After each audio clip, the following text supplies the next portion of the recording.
예, 오늘 서유리문답 6강에서 11문, 12문에 관한 내용입니다. 하나님의 섭리에 관한 내용입니다. 전체 맥락을 또 한번 그려보고 시작하도록 하겠습니다.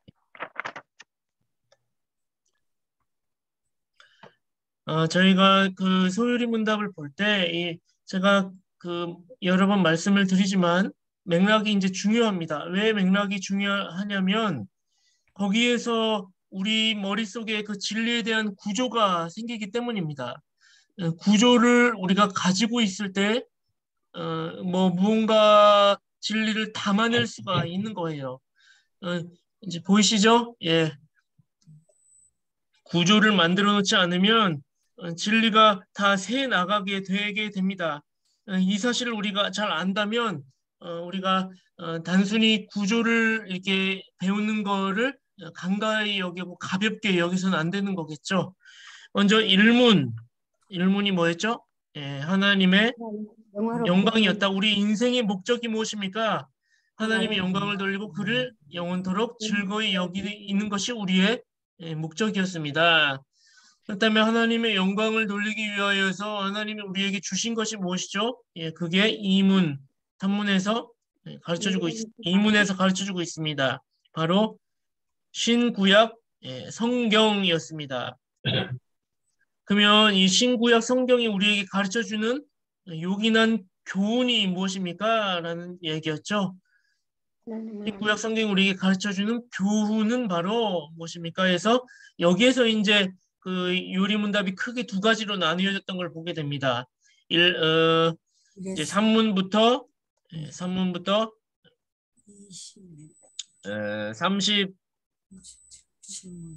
8인가 맨날 헷갈립니다. 37이었던 것 같아요. 이렇게 되고 그 다음에 38문부터 107문까지 이렇게 내내어집니다. 4문부터 38문이라고. 예, 4문부터 이제 저희가 일치월장을 해가지고 다들 이제 저에게 가르쳐 주셔서 감사합니다. 예, 4문부터 37문입니다. 8문. 예, 38문인가요? 네. 이게 더 잘 보이죠? 저번에 아니 목사님 그렇게 말씀하셨어요. 아, 그래요? 38문인 것 같아요. 이게 맨날 헷갈려요, 저도. 이게 39문부터 107문인 것 같습니다. 이게 좀 1문, 2문 정도 오차가 있을 수 있는데 나중에 정확하게 제가 파악해가지고 다시 할게요. 제가 그냥 저도 좀 이렇게 흘러 봐서 그렇게 됐습니다. 그래서 맥락은 이렇다는 거죠. 이게 뭐냐? 그래서 요긴한 교훈이라는 거죠. 교훈인데 하나님에 관련되어진 것. 그래서 믿음이 무엇인데요? 라고 했을 때 하나님을 아는 지식에 관한 내용이다. 그리고 39문부터 107문은 나머지 수평적으로 우리가 믿음을 갖기 위하여서 신앙의 의무, 우리가 갖춰야 하는, 그래서 여기에 보면은 뭐 십계명 나오고 그리고 이제 은혜의 방편이라고 해가지고 이제 은혜 말씀 선포와 그리고 성례가 무엇인지 그리고 기도해가지고 마지막 주기도문까지 이렇게 나오는 내용을 우리가 이제 보게 되는 거죠. 그 다음에 이제 4문부터 이제 우리가 오늘 보게 되어지는 하나님의 아는 지식이라고 했을 때 여기 하나님이 누구신데라는 내용에 대하여서 가르쳐 주면서 우리가 이제 2문, 3문을 했죠. 2문, 3문을 했고 이제 4문부터 여기서 이제 구체적으로 쭉 나옵니다. 그래서 4문, 5문, 6문이 하나님의 사역에 관련된 내용 중에서 이제 속성, 그리고 하나님은 누구신가에 대한 하나님은 영이시요, 그리고 공유적 속성과 비공유적 속성을 가지신 분입니다. 그렇죠? 그리고 삼위일체 하나님이십니다. 라는 내용이었습니다. 공유적 속성은 하나님이 우리와 함께 하실 수 있는 영역들 해가지고 뭐 거룩, 정의, 뭐 진실하심, 뭐 선하심 이런 거였죠. 그리고 비공유적 속성은 영원하시고 무한하시고 불변하신 하나님 이런 내용들, 그리고 하나님은 삼위일체다 해서 삼위격으로 되어 계시면서 그 성부, 성자, 성령께서 이제 동등한 권위와 영광이 동등한 분이시면서 한 본체이시다라는 내용을 이제 우리가 살펴봤습니다. 머릿속에 쫙 나와 할 텐데요. 그래서 이게 이제 하나님의 그 관련되어지는 4문, 5문, 6문에 대한 내용이었어요. 그리고 구체적으로 이 하나님의 이 그 사역에 관련된 내용이 이제 쭉 나오면서 사역 중에서 오늘은 저번 시간에 7문, 8문에서 이제 창조에 대해서 봤고 인간의 창조에 대해서 구체적으로 봤죠. 그래서 인간의 창조는 또 여기서 이렇게 되어 있었죠.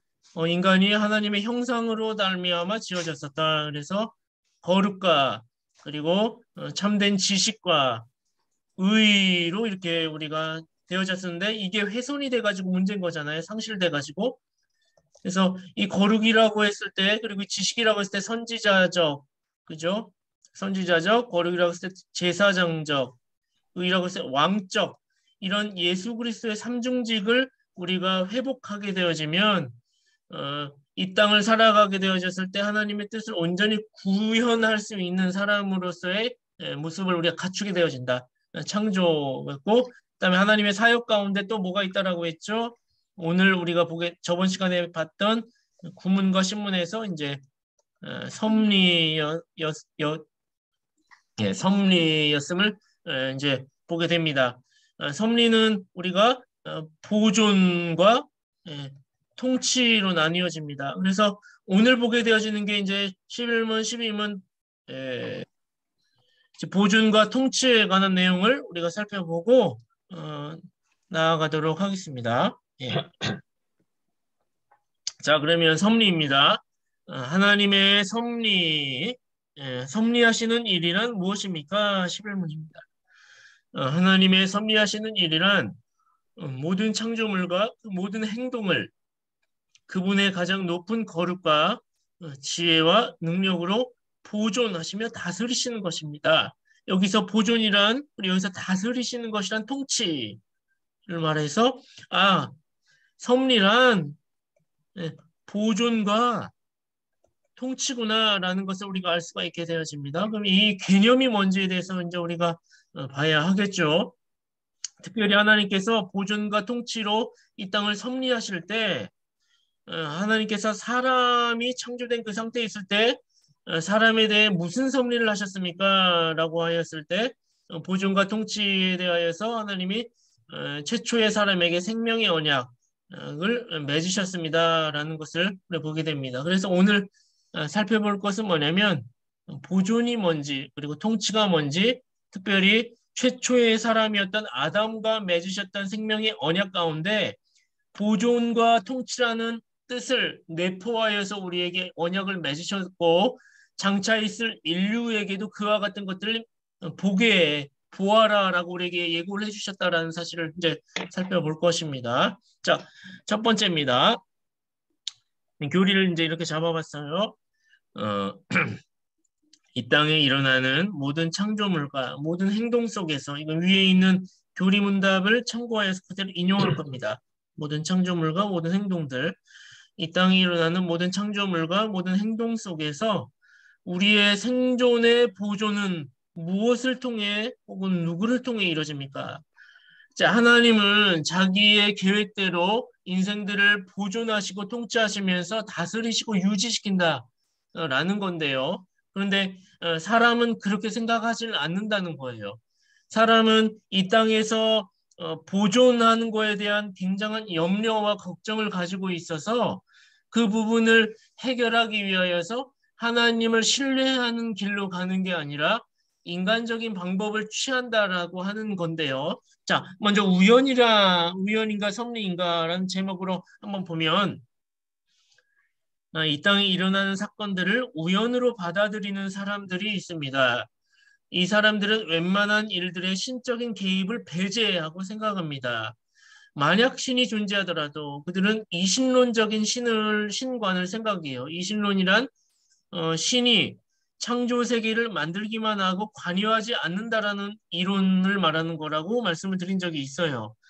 한 사람이 시계를 만들어 놓고 그 창조자가 시계를 만드는 원리만 제공하고 시계가 째깍째깍 돌아가도록 냅두고 전혀 시계를 관여하지 않는다는 거죠. 이제 그게 이제 이신론적인 사고예요.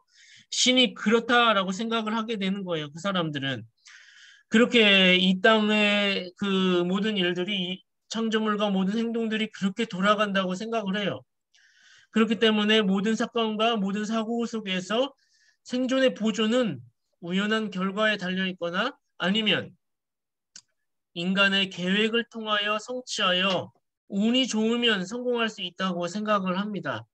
뭐든지 신적인 영역은 창조만 해놓으셨고 관여하지 않기 때문에 이 땅은 우연한 결과와 우연한 방식으로 진행이 되어지고 그 안에 인간이 재수가 좋으면 성공하고 아니면 마는 거죠. 이런 결정론적으로 이렇게 생각을 하는 경우가 많이 있습니다. 우리도 그런 질문을 실제적인 적용적인 측면에서 우리가 삶에 투영해가지고 생각을 안 해봐서 그렇지 그렇게 생각하는 경우가 많아요.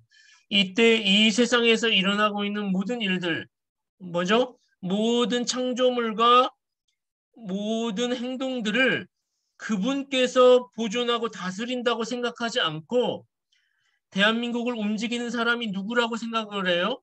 하나님이 보존하고 다스리신다고 생각하지 않고 대한민국의 정치와 경제와 사회와 문화를 하나님이 다스리시고 보존하신다라고 생각하지 않고 누가 결정할 수 있다라고 여긴다고요? 모르긴 몰라도 사람들은 위정자들이나 대통령이 결정한다라고 생각하는 경우가 많죠. 그래서 어떻습니까? 내가 원하는 정치인이나 내가 어떤 원하지 않는 전쟁이 나거나 그렇게 되어졌을 때 엄청 낙심해버리고 이제 끝이 났다라고 완전히 좌절해버리고 말아버리는 거죠. 물론 각계의 전문가들이 이끌어가고 그럴 수가 있죠. 부분적으로는 그들이 활약을 하는 게 맞습니다. 각계의 뭐 경제학자, 정치학자, 교육계, 의료계 종사하는 전문가들이 자기의 역할을 감당하여서 이 사회가 구성이 되어지고 진행이 되는 게 맞지만 그러나 우리는 무엇을 봐야 됩니까? 더 큰 흐름, 그것을 주관하는 손을 봐야 되는 거 아니겠습니까? 예. 자, 우리가 아담 스미스와 칼 마르크스에 대해서 들어보셨을 겁니다. 18세기의 영국의 정치경제학자 국부론, 국가의 부가 어떻게 형성이 되어지느냐에 대한 이론을 정립한 사람이 아담 스미스예요. 그 사람에 대해 들은 바가 있습니다. 반대로 이 둘이 이제 대적되는 관계인데요. 19세기 초에 독일의 정치경제학자 자본론을 쓴 칼 마르크스, 그래서 이제 막시즘이라고 해가지고 이제 후대가 이 영향을 많이 받게 되죠. 들은 바가 있어요. 둘의 차이가 있는데요. 전자 국부론을 쓴 애덤 스미스는 자본주의 경제를 만들었습니다. 이것이 사람이 살아가는 가장 합당하면서 우리에게 유익을 준다라고 하는 경제 체제죠. 그래서 시장 경제를 강조하였습니다. 시장 경제의 가장 합당한 방식은 인간 도덕과 규범이라고 하는 질서 안에서의 자유를 주는 거예요. 그러니까 질서 안에서 자유를 주게 되면 보이지 않는 손이 작용하여서 수요와 공급을 맞춰주고 가장 합당한 가치를 이끌어낸다는 그런 이론을 만들어낸 거죠. 반대로 그 칼 마르크스는 어떻게 이야기하죠? 계획 경제를 말하는 거죠. 근데 사실 그 시대가 어떤 시대였습니까? 우리가 어느 정도 그 칼 마르크스가 그렇게 이야기했을 때 그의 입장을 조금이라도 이해할 수 있다라면 이렇게 이야기할 수가 있겠죠. 17세기 그리고 18세기에 이제 유럽의 산업 혁명이 일어나게 됩니다. 그래서 봉건 시대를 이제 벗어나서 어떤 개인의 자유와 노력으로 경쟁하여서 이제 부를 얻을 수 있는 이런 개념이 생겨나기 시작했죠. 여기에 이제 18세기 사람 애덤 스미스가 공헌을 한 거죠. 그래서 그 보이지 않는 손이라고 해가지고 시장 경제가 흘러가게 된다. 그래서 사람들이 산업혁명을 통하여서 뭐 증기기관차 그리고 여러 배도 타고 동인도 회사 뭐 여러 가지 그 무역이 이제 막 왕성하게 되어지고 공장이 생기게 되어지고 그리고 대량 생산이 촉진되어지면서 모든 그 완전히 봉건 시대에서 완전히 이제 바뀌게 된 거죠. 그래서 여기에서 자본주의가 확립이 되면서 긍정적인 영향을 주고 나아가기 시작합니다. 그리고 이 시장 경제를 움직이는 흐름은 각자가 개인의 노력으로 경쟁을 하면서 거기에 그 이기심이 발동이 되어지는 것을 통하여 오히려 거기에서 그 가격이 가장 적절하게 책정이 되어지는 이 안에 보이지 않는 손이 존재하는 보이지 않는 손이 이 시장을 움직인다라고 하는 그런 경제 체제를 만든 거죠. 근데 이제 이렇게 되다 보니까 그 부르주아와 프롤레타주의 그 부르주아와 그죠? 그 노동자의 계급이 빈곤 그러니까 이제 뭐라고 합니까? 상대적으로 너무 갭이 이제 커지기 시작하는 것입니다. 그랬겠죠?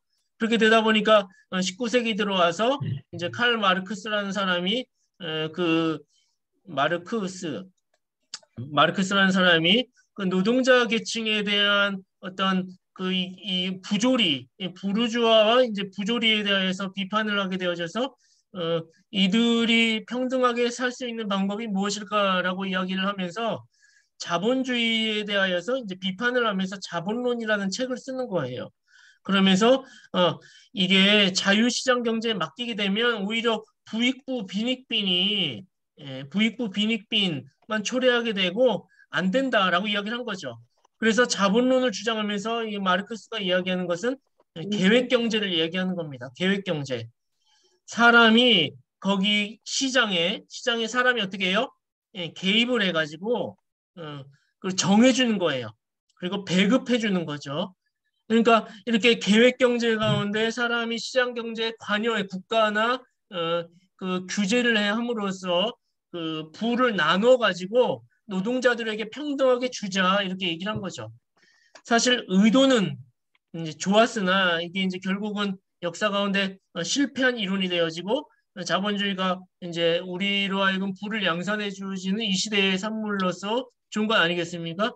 근데 제가 뭘 말씀드리려고 하는 거냐면 물론 이 자본주의 경제 체제가 이런 그 당시 마르크스가 봤을 때 선한 의도로 자본론을 썼을 때 어떤 그 잘못된 부분이 있었어요. 그거는 왜 그런 거냐면 일단 그게 천민 자본주의가 되어져서 그런 건데 우리는 천민 자본주의가 되면 안 되고 여기 안에 인간의 이기심이 있지만 각자 그 유럽에서는 또 이게 신앙심이라고 하는 것이 병행이 되어져서 사람 안에 도덕성과 그리고 윤리가 있기 때문에 양심 안에서 그 이기심이라고 하는 본성을 가지고 자본주의를 긍정적으로 헤쳐져 나가게 되어졌을 때 시장이 적절하게 부를 양산해낼 수 있는 건데 그게 아니라 그 산업혁명이 막 일어나고 시장 경제 체제가 활성화되어졌던 초반에 그 좋은 의도와는 다르게 천민자본주의가 형성이 되어져서 그거에 반하여 자본론이라고 하는 마르크스가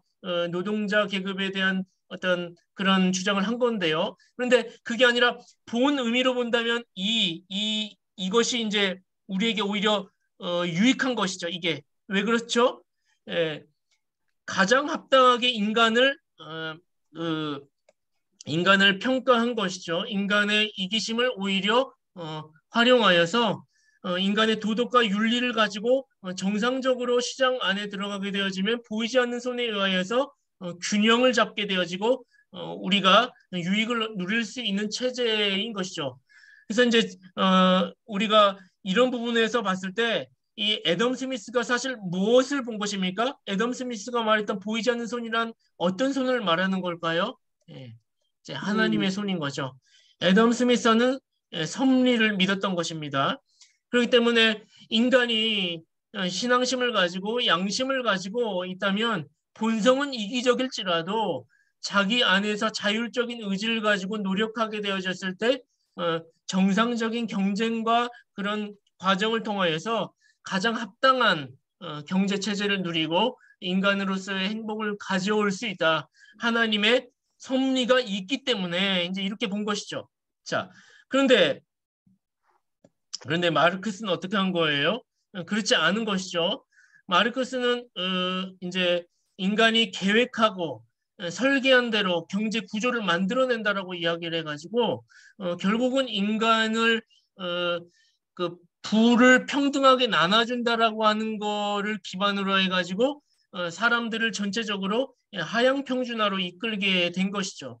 그러니까 역사가 보여주는 것입니다. 역사가 하나님의 손을 믿었던 하나님의 섭리를 믿었던 방식이 결국 가장 인간에게 유익한 것이지 인간의 계획대로 계획 경제를 꾸렸을 때 그것이 우리에게 득이 될 수 없음을 역사가 우리에게 보여준다라는 사실을 우리는 알아야겠죠.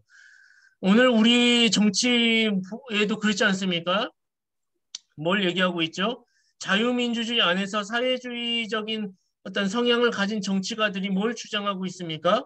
뭐 토지 국유화 해가지고 그리고 부자에게 세금을 무조건 때리는 거죠.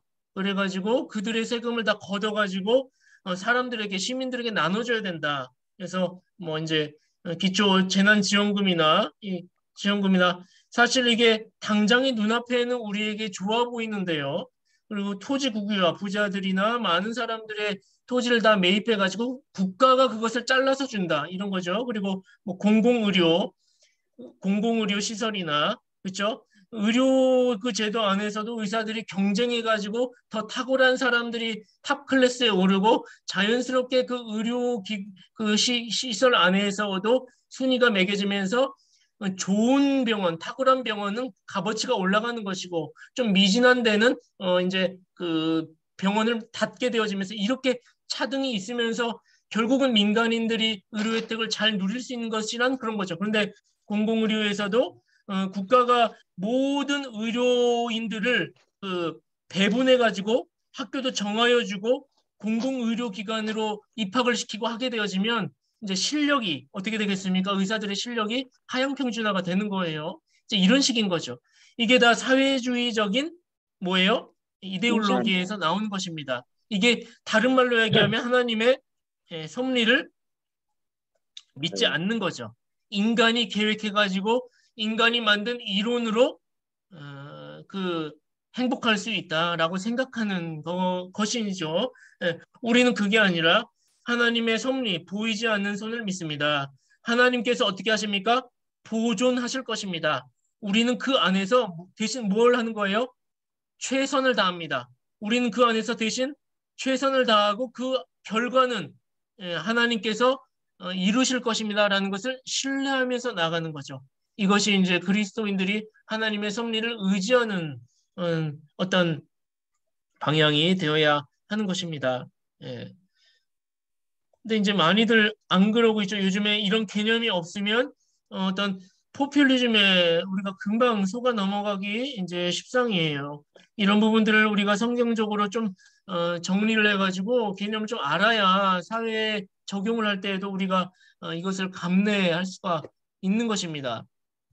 그렇다면 적용 부분을 한번 본다면 현재 나의 생계를 이어나가는 주체자가 누구 혹은 무엇이라고 생각하나요?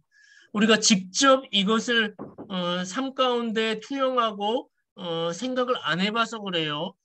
사람들은 실상 내 생활 가운데 깊이 있게 들어와서 질문을 하면은 아 이게 하나님의 보존을 안 믿는 나의 행태였단 말이야 라고 오히려 반문을 한다고요. 지금 자영업자가 있어요. 지금 자영업 하시는 분이 혹시 계실 수 있지는 모릅니다. 그런데 코로나 시국에 장사 안 그래도 안 되는데 주일에 문을 닫아라 이렇게 얘기를 하는 거죠. 오늘 당장 주일에 매장 문을 닫고 장사를 멈추면 매출에 큰 타격인데 어떻게 해야 합니까? 라고 이제 자영업자 입장에서 이렇게 이야기할 수가 있어요. 근데 이걸 우리가 하나님의 섭리와 보존이라고 하는 관점으로 본다면 하나님께서 성도의 삶에 관여하셔서 성도가 하나님의 나라와 그 성전을 위하여서 열심히 일하고 오히려 주일을 거룩히 보내면서 이 땅 위에서의 성도로서의 삶으로서 하나님을 알아가고 이것으로 기여를 한다라고 했을 때 하나님이 성도의 삶을 어떻게 할까요? 보존하실 것이다 라는 것을 이게 이제 믿음이죠. 그래서 이거를 믿지 못하는 것이 왜 그런 거죠? 하나님이 보존하신 하나님이라는 것을 사실 신뢰하지 못하기 때문에 그런 것 아니겠습니까? 자녀 출산이 있습니다. 요즘 자녀 몇 명 낳습니까? 한 명, 이제 2명, 3명, 예. 근데 이제 한 명도 안 낳는 사람들이 있어요. 그런 사람들 물어보면 아, 아기 나면 어떻게 먹이고 어떻게 살아? 지금 내 코가 석자야. 출산은 좀 우리가 조절을 하고 있어요. 왜 그런 것입니까? 생명의 주관자는 하나님이시죠. 우리가 남자와 여자의 관계에서도 뭐 피임을 하거나 이런 부분도 사실 이 세상이 만들어낸 기구들 아닙니까? 하나님께서 주신 생명의 주관자이신 하나님이 자녀의 삶을 먹이고 입히시는 것을 하나님이 보존하시는 하나님의 영역이죠. 그러나 그 생명의 부분까지도 사람이 직접 이것을 통제할 수 있다. 인간이 직접 계획할 수 있다라고 생각하는 것 자체가 하나님의 보존을 어떻게 하는 거예요? 예, 신뢰하지 못하기 때문에 그런 것이다. 그런 것입니다. 우리가 목양하는 목회자들도 마찬가지겠죠? 예, 당장에, 예, 당장에 내가, 우리 교회, 제가 만약에 성경준이라고 하는 목사가 나중에 뭐 개척을 하든 뭐 청빙을 받든 그러고 담임 목회를 한다고 쳐봐요. 그럼 제가 이제 담임 목회를 초짜가 이제 하는데, 나는 어, 말씀 위주로 할 거야. 나는 화요일에는 교리 공부만을 만들 거고 수요일에는 책 고전 읽기를 할 거고 목요일에는 맥체인 성경 나눔을 할 거고 금요일에는 금요 기도회가 있고 이렇게 나 다 있어.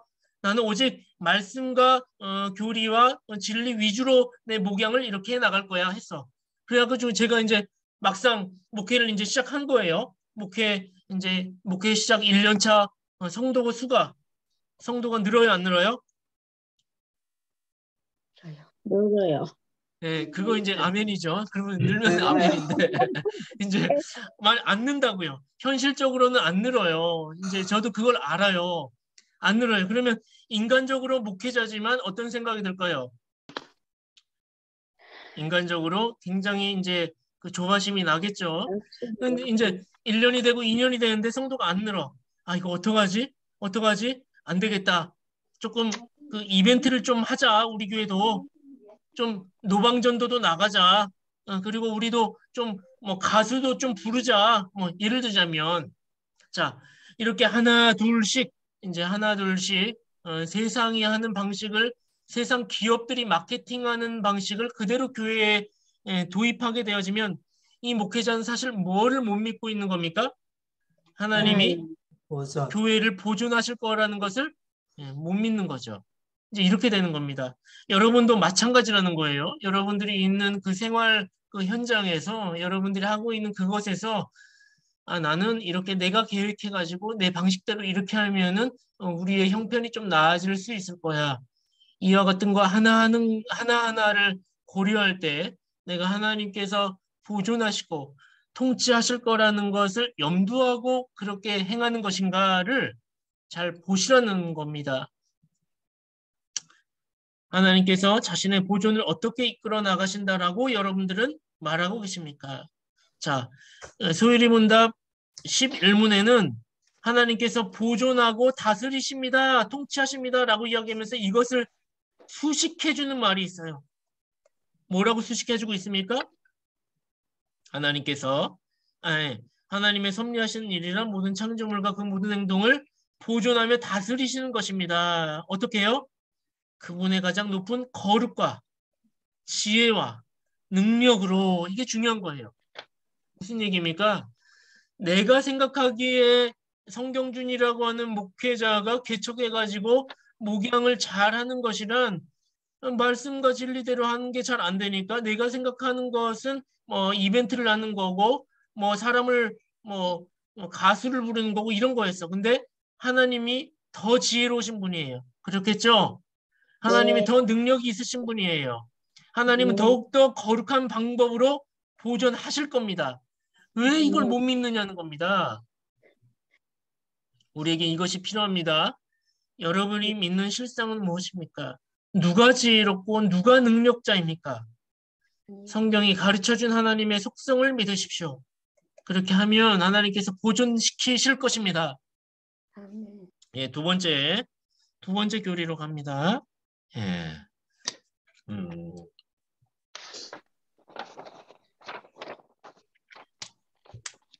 자, 하나님은 제일 원인자가 되셔서 이 세상을 보존하고 통치하십니다. 거기에 사람은 기계적으로 쓰이지 않으면 어떠한 일도 우연히 일어나지 않습니다. 자, 무슨 말이냐면 하나님이 보존하고 통치하신다라고 이 세상을 그렇게 운행하신다라고 이야기를 하게 되면 사람들은 어떻게 생각하게 됩니까? 아, 하나님이 작정의 계획 가운데 이 세상을 창조하신 다음에 섭리하시면서 운행하시는데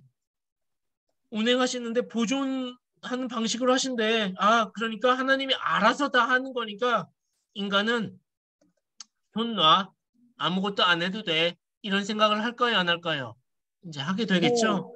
근데 하나님은 그렇게 인간을 기계적으로 쓰지 않으세요.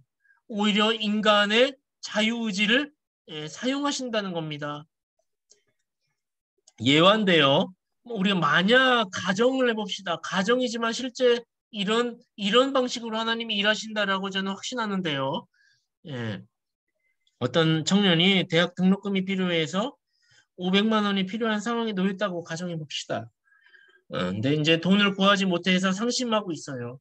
어느 날 밭을 갈고 있었는데 밭에서 가방 하나를 발견하게 됩니다. 근데 가방 안에 마침 딱 현금 500만 원이 들어 있었던 거예요.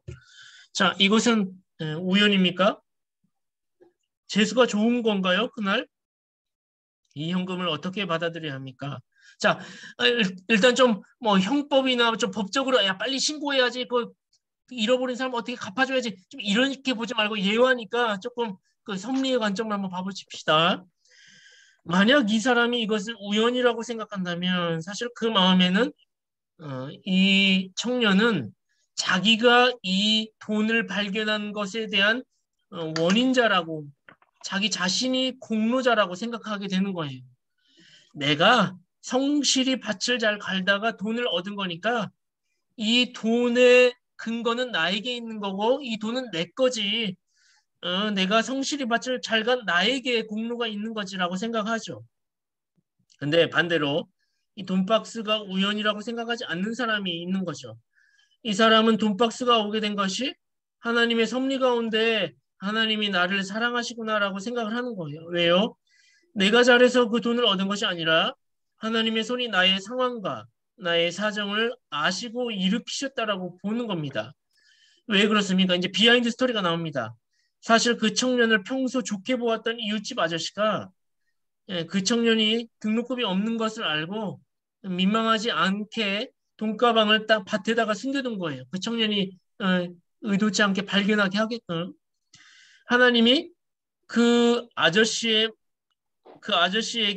그런 마음을 주셔서 그렇게 선행을 일으키고 이제 돕게 하신 거죠. 예. 그렇죠? 그러니까 우리가 생활 가운데 이런 일들이 많이 일어날 것입니다.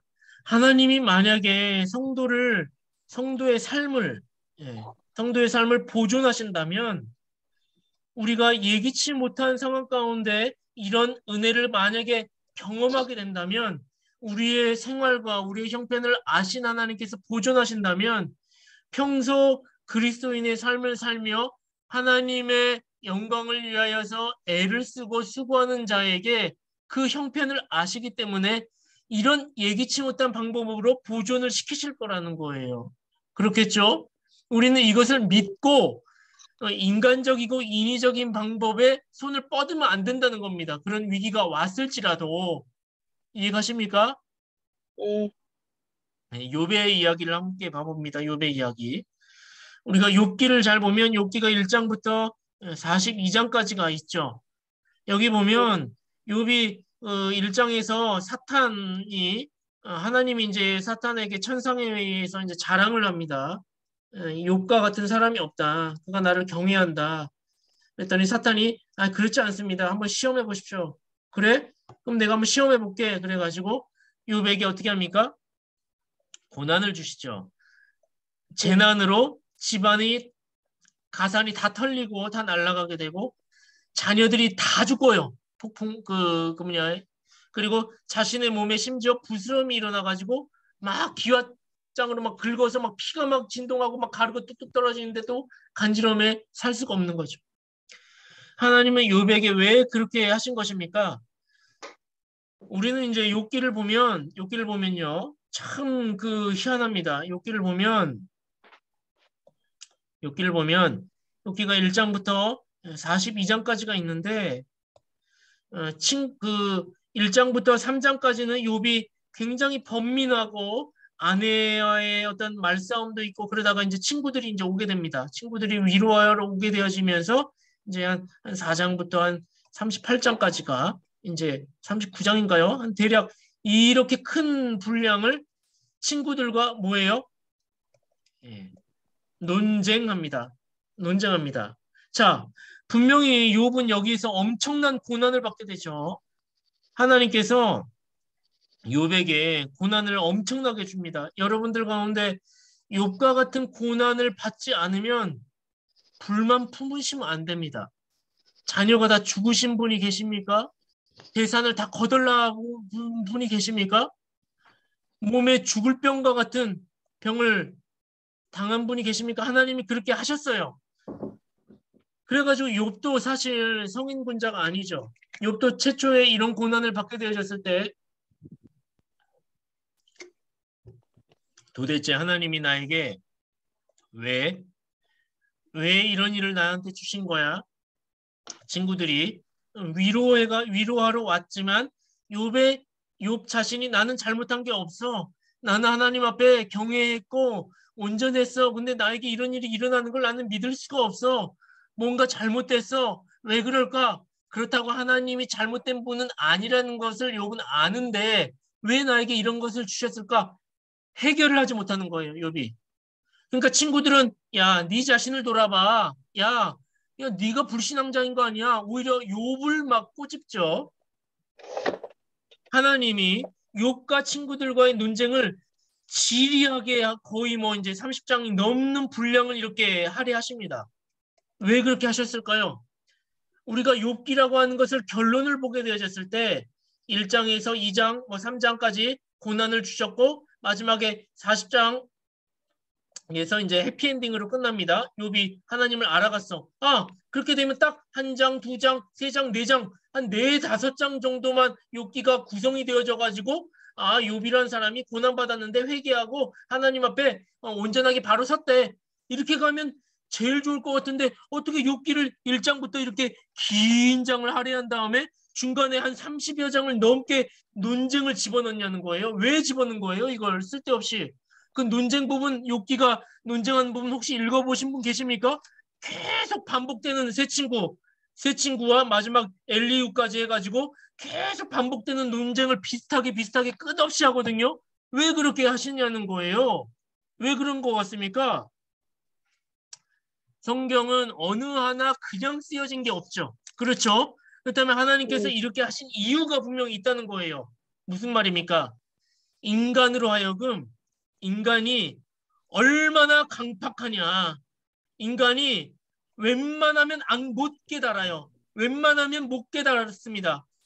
그러니까 욥이라고 하였던 최초의 전제가 되어졌을 때 하나님을 경외하는 사람이 그럼에도 불구하고 고난이 오니까 못 깨달는다는 거예요. 못 깨닫는다는 거예요. 욥이라는 사람도 못 깨닫는데 하물며 보통 이기심 많은 사람은 어떻게 하겠습니까? 절대 못 깨닫죠. 그러니까 우리로 하여금 하나님께서 욥기를 통하여서 한 3장부터 한 38장까지 그 지리한 논쟁을 왜 가지게 하셨냐? 인생들로 하여금 연단의 과정으로서 네 자신이 하나님 앞에 얼마나 부족하고 연약하며 깨닫지 못하는 완고한 인생인 것을 알아내는 과정을 하나님께서 이렇게 주신 거예요. 이 과정이 있지 아니하면 이 과정은 뭡니까? 사색입니다. 이 과정은 뭡니까? 고민이고 그리고 사유하는 시간이에요. 뭐에 대하여서 하나님은 누구신가? 나는 왜 태어났는가? 나는 왜 이 고난을 받는 것인가? 하나님 정말 살아계신 분이고 온전하신 분이고 정말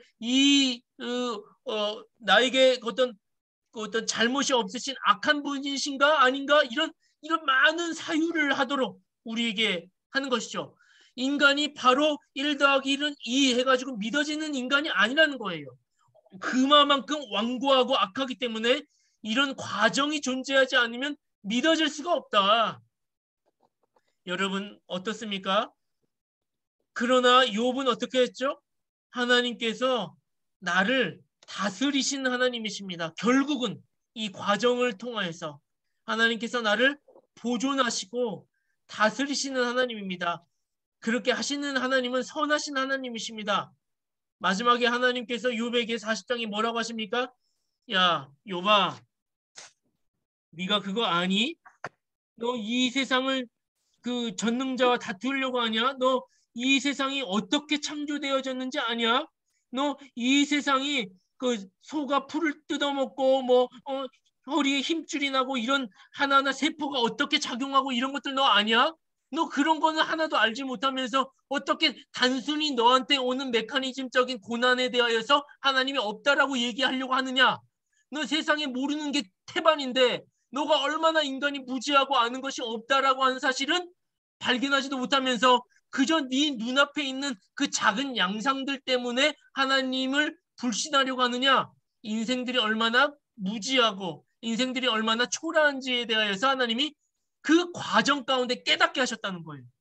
그러고 나니까 욥이 완전히 무릎을 탁 치면서 철저하게 무릎 꿇고 회개하면서 하나님 앞에 감사의 고백을 올리고 결국 어떻게 합니까? 욥기 42장 5절 6절에 보면 내가 죽게 대하여 귀로 듣기만 하였었더니 이제는 눈으로 주를 배움나이다. 그러므로 내가 스스로 하나고 티끌과 재 가운데서 회개하나이다. 그러면서 하나님께서 욥에게 다시 은혜를 베풀어 주시죠. 우리 인생이 그런 것입니다. 이거 한번 이제 전문 한번 읽어보겠습니다. 여기 보면 하나님은 욥의 세 친구와 엘리후와 지리한 논쟁을 펼치게 하셨습니다. 이것은 하나님의 섭리 가운데 고의적으로 하나님이 그렇게 하시는 거예요. 하나님이 이끄시는 방식이었습니다. 즉 하나님은 욥에게 굳이 친구들을 붙이셔서 더욱 고통을 가득 몰아붙이셨는데 그것은 고난 가운데 그 고난의 의미를 깨닫도록 하신 하나님의 연단의 방식이었습니다. 그리하여 욥은 친구들과의 대화를 통해 그 끝에 하나님의 섭리를 불신앙했던 자신의 연약함을 발견하게 되고 결국 연단케 되고 이전보다 더욱 주님을 사랑하는 천국 백성이 된 것입니다. 우리는 욥을 통해서 고난받지만 결국 고난을 통해 연단되어 승리하는 신자의 표상으로서 장차 오실 그리스도의 형상을 욥을 통해서 발견할 수가 있는 것이죠. 여러분 하나님의 섭리를 믿는 신자가 되십시오. 섭리는 우리에게 절망이라는 현실 가운데에도 하나님이 보존하실 것이라는 확신을 주심으로 결국에는 소망을 붙들게 합니다. 하나님의 섭리 가운데 참된 안식으로 말미암는 그래서 감사가 넘치는 자녀가 되시기를 바라겠습니다. 아멘. 예, 넘어가겠습니다.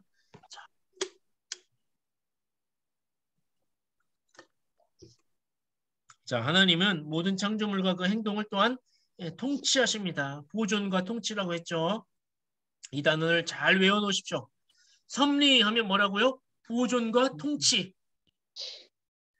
자, 신자는 하나님의 다스리심 안에 살아가는 자들입니다. 하나님의 통치 아래에 살아간다는 말을 바꿔 말하면 말씀에 순종하는 것을 의미합니다. 그렇겠죠?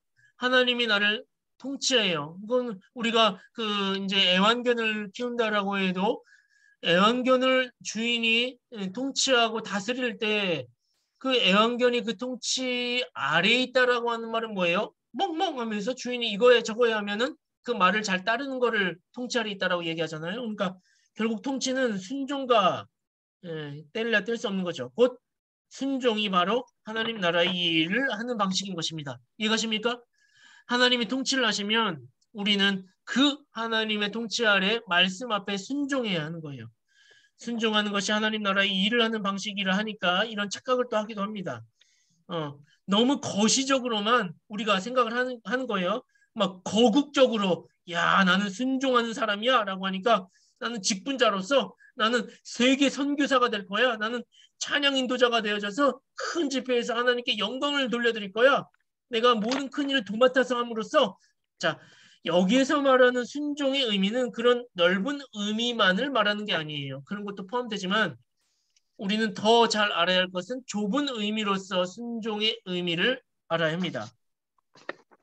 하나님의 통치 아래 자신을 맡기는 삶이란 당장 오늘 작은 일에서부터 순종하는 것이 하나님의 통치 아래에 하나님의 통치를 믿는 사람의 삶의 방식이라는 거예요. 작은 일, 제가 저번에도 말했죠? 설거지. 남편들 설거지 열심히 하고 자녀들과 잘 놀아주고 이거부터가 하나님 나라 가정이라고 하는 성전의 하나님의 통치 아래에 제사장으로서 봉사하는 방식이라는 겁니다. 이해가셨습니까? 네. 근데 많은 사람들이 어떻게 합니까? 작은 일은 무시하면서 거국적이고 큰 일, 명분이 있는 일에만 두 손 두 발 걷고 열심히 하는 거죠. 주님은 그런 사람보다 작은 일에 충성하는 사람을 칭찬하십니다. 진정 사람이 하나님의 통치 아래 자신을 맡기는 사람임에 그 사람이 틀림없기 때문이죠. 교회에서 직분자예요. 교회에서는 막 장로님이고 막 목사님이야. 근데 집에서는 어때요? 정말 게으른 아빠고 남편이고 직장에서는 악덕 기업주야. 자, 그러면 그 사람은 충성하는 사람입니까? 사실 하나님의 통치를 믿지 않는 사람인 거예요.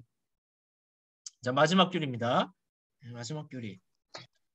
자, 이제 마지막 교리가 조금 중요하면서도 약간 어렵습니다. 자, 마지막 교리는 앞서 우리가 봤듯이 12문과 관련되어 있어요. 12문. 자, 아이고. 하나님께서 창조된 12문 보면 하나님께서 사람이 창조된 그 상태에 있을 때, 자, 그러니까 이제 보존과 통치를 최초의 인간인 아담에게 어떻게 약속하셨냐에 대한 내용입니다. 그걸 보면서 우리가 오늘날 그 섭리라고 하는 것의 그 의미를 더 깊이 있게 볼 수가 있는 거거든요. 자, 보세요. 하나님께서 사람이 창조된 그 상태에 있을 때 사람에 대해 무슨 특별한 섭리를 하셨습니까? 아담에 대한 이야기죠. 하나님께서 사람을 창조하신 때, 아담을 창조하셨을 때 완전한 순종을 조건으로 하였어요. 자, 완전한 순종을 조건으로 했습니다. 예, 이게 무슨 이야기입니까? 이거 일단 접어두고 선악을 알게 하는 나무의 열매를 먹는 것을 사망의 형벌로 금하심으로 생명의 언약을 맺었습니다. 좀 어렵죠? 자, 제가 설명해 드리겠습니다.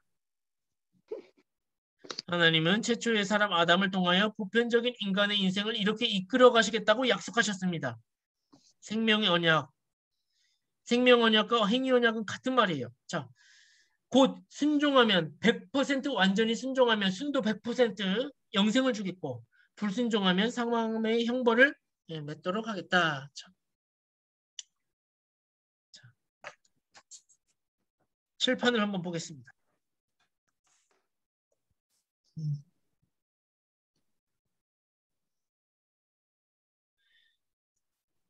최초의 사람 아담이 있었습니다. 최초의 사람 아담이 있었어요. 근데 아담이 그 에덴 동산에서 지음 받았을 때 동산 중앙에 있는 나무가 있었죠. 생명나무와 선악과가 있었어요. 선과 악을 알게 해주는 나무를 어떻게 하라고 따먹지 말라고 하셨죠. 따먹지 말라. 먹으면 반드시 죽으리라. 자, 보십시오. 따먹지 말라 하나, 반드시 죽으리라 하나. 이거를 오늘날로 하면 이제 법령이라고 합니다. 법령에는 지금 헌법도 마찬가지인데요. 두 가지로 보통 구성이 돼요. 하나는 뭐뭐 해라, 뭐뭐 하지 말라. 뭡니까? 조항이죠. 그리고 뭐뭐 해라, 뭐뭐 하지 말라. 그걸 어기면 어떻게 됩니까? 형벌을 당하게 됩니다. 자, 아담에게 뭐뭐 해라, 뭐뭐를 어기지 말라. 이 법령을 아담이 어떻게 해요? 순종하면 영원히 살게 된다고 얘기하고 있어요. 그렇죠? 그러면 영원히 살게 되어진 것을 영생이라고 하고 그 영원히 살게 되어지는 상태를 뭐라고 해요? 의로운 상태라고 이야기하는 겁니다. 자, 좀 어렵나요? 자, 불순종하게 되어지면 어떻게 되는 거예요? 영원히 멸망하게 되는 거예요. 사망의 죽음, 죽음의 형벌. 그리고 불의한 상태가 되는 겁니다. 자, 여기서 의라고 하는 거는 이제 관계의 의미입니다. 관계.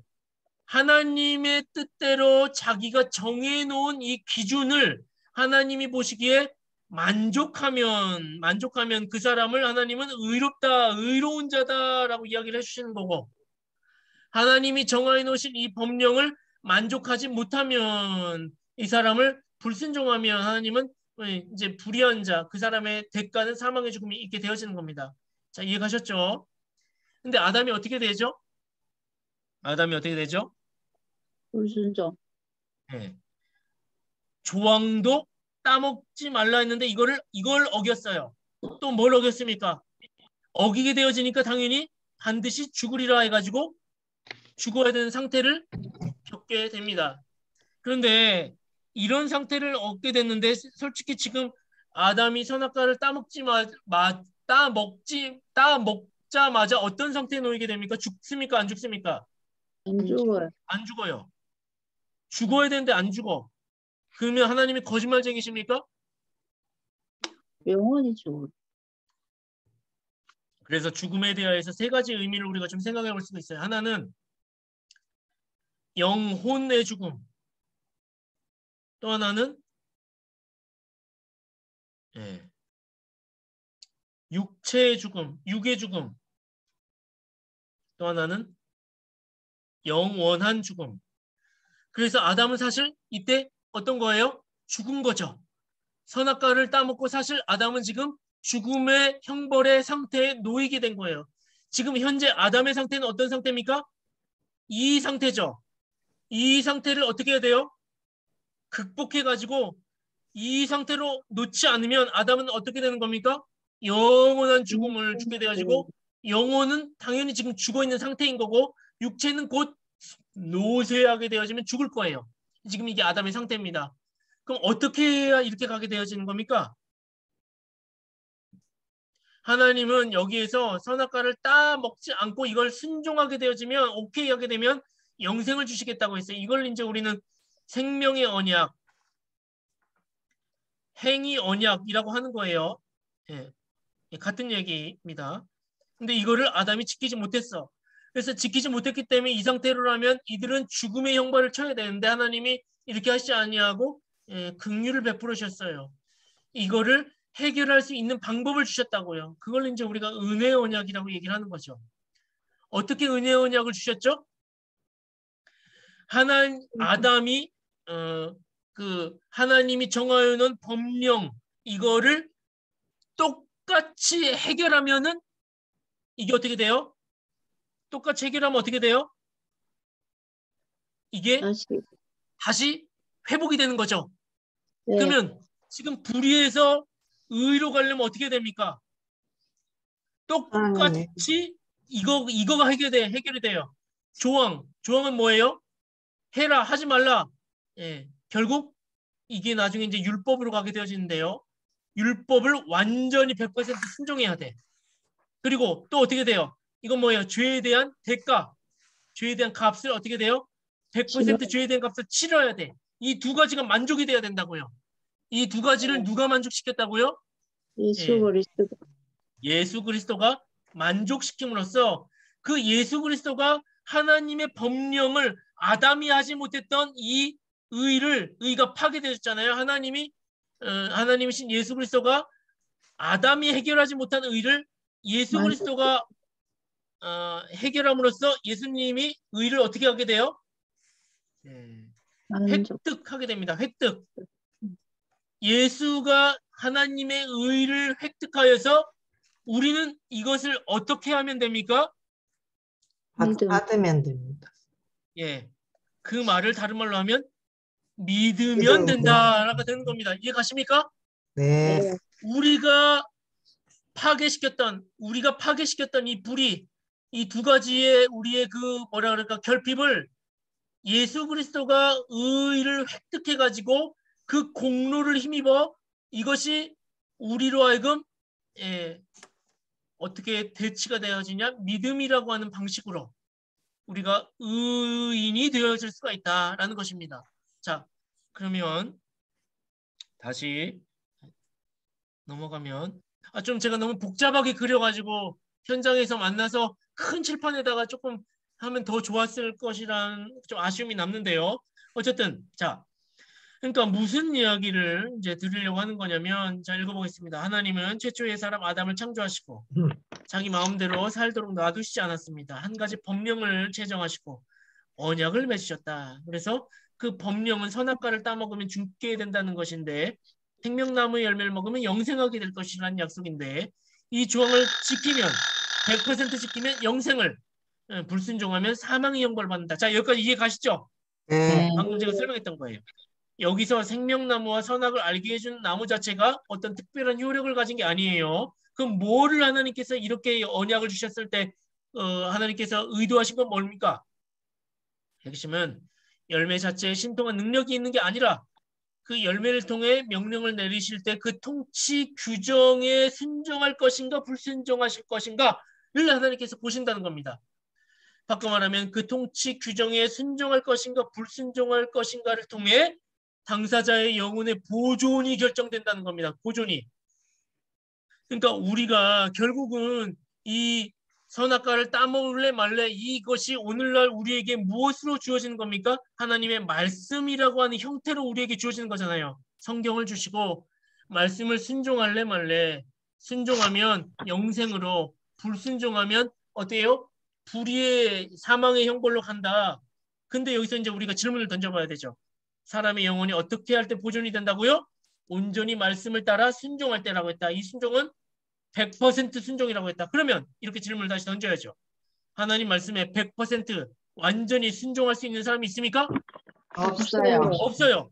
그러면 다시 또 질문을 던져야 되죠. 그렇다면 인간에게는 영생의 길이 없는 것이네요?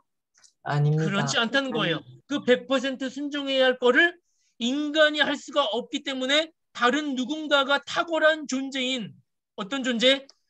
탁월한 존재, 신적인 존재, 신이어야 되고, 그리고 수많은 지금까지 죽었던 모든 인간의 생명의 값과 상치할 만한 어떤 존재의 신이어야 되고, 그 인간의 목숨과 동일한 거여야 되는 인간이어야만 한 자가 그 말씀을 100% 순종을 했더라는 겁니다. 그래가지고 하나님의 그 의를 어떻게 했다고요?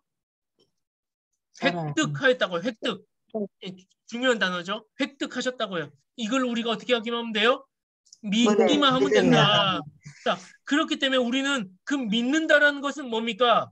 우리가 믿는다라고 하는 것을 고백은 너무 쉽게 해요. 아, 믿으면 되지. 난 믿어. 근데 그게 진짜 믿느냐는 거예요. 사람들은 보통 그 예수님 그 영생을 지금 위에서도 뭐라고 이야기했어요? 100% 조항을 지키면 생명나무 언약 그 영생이고 지키지 못하면 사망의 형벌이라고 했어요. 영생의 의미를 사람들은 단순히 천국 가는 것을 영생으로 생각하는 경우가 많습니다. 단순히 단편적이고 장소적인 의미로 영생이라고 생각하는 경우가 많다고요. 근데 성경에서 정의를 내려주기를 영생을 뭐라고 합니까? 영생은 유일하신 참 하나님과 그가 보내신 자 예수 그리스도를 아는 것이라고 얘기하고 있어요. 또 요한복음 12장 50절에 보면 나는 그의 명령이 영생인 줄 아노라. 명령이 뭡니까? 말씀이잖아요. 예수 그리스도를 아는 것. 예수 그리스도가 어디 계시되어져 있는데요. 율법, 말씀이잖아요.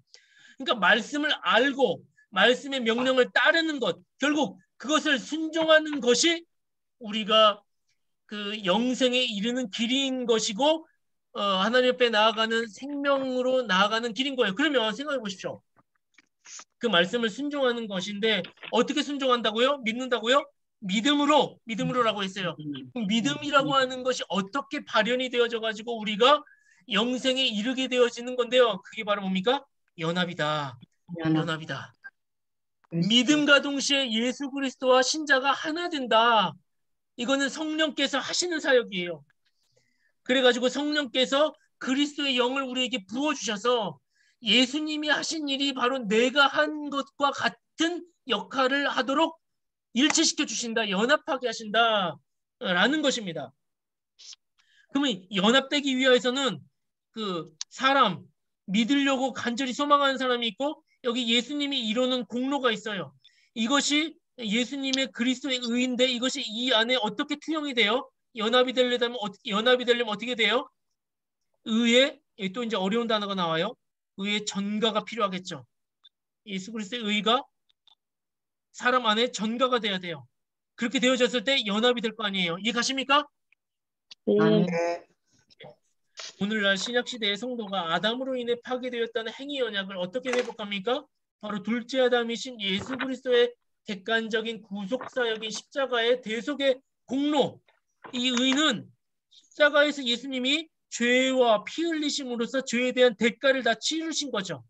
그 값을 다 속량하셔서 치르셨어요. 거기 값에서 얻어온 그 하나님의 그 공의를 만족시켜서 획득해온 의예요.